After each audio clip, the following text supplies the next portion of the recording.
மாண்புமிகு உறுப்பினர் வெங்கடேஸ்வரன்.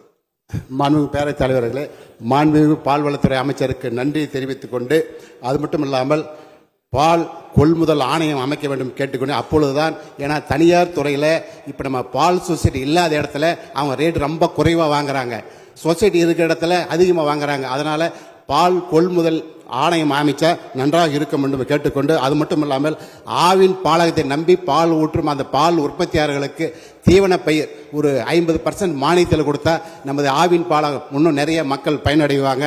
அது மட்டும் இல்லாமல் தருமபுரி நகர மையத்தில் ஒரு ஆவின் மூலம் பால் பால் விற்பனை மையம் இருக்குது, நல்ல சிறப்பாக இருக்குது, சுத்தீரும் பூங்கா இருக்குது. ஆனால் அந்த பூங்கா பராமரிக்கிறதுக்கு ஒரு துப்புரவு பணியாளரும் அந்த கழிப்பறையை சுத்தம் செய்வதற்கு ஒரு பணியாளர் நியமிச்சா நன்றாக இருக்கு. ஏன்னா 2 வருஷத்துக்கு முன்னே நானே போயிட்டு தண்ணி எடுத்து ஊற்றி அந்த ஆவின் பாலகத்தை சுத்தம் செஞ்சேன். அந்த அடிப்படையில் மாண்புமிகு அமைச்சர் மலேசியாவில் உள்ளதை போல அந்த தருமபுரி நகரத்தின் மையல் பகுதியில் உள்ள ஆவின் பாலகத்தை சிறப்பாக பராமரிக்கும் கேட்டுக்கொண்டு மாண்புமிகு அமைச்சர் நமது அவைத்தலைவர் வாயிலாக கேட்டுக்கொண்டு அமர்கிறேன். அவரே வந்து சிறப்பில் வைக்கும்படி கேட்டுக்கொள்கிறேன். நன்றி. வணக்கம். அமைச்சர் அவர்கள். மாண்புமிகு பேரவைத் தலைவர்களே, அவர் கேட்டிருக்க அந்த ஊருக்கு நம்முடைய முதலமைச்சர் அவர்கள் 500 பாலகங்கள் இந்த திறக்கணும்னு சொல்லியிருக்காங்க. அதனால் 500 பாலகம் திறக்க போகிறோம்.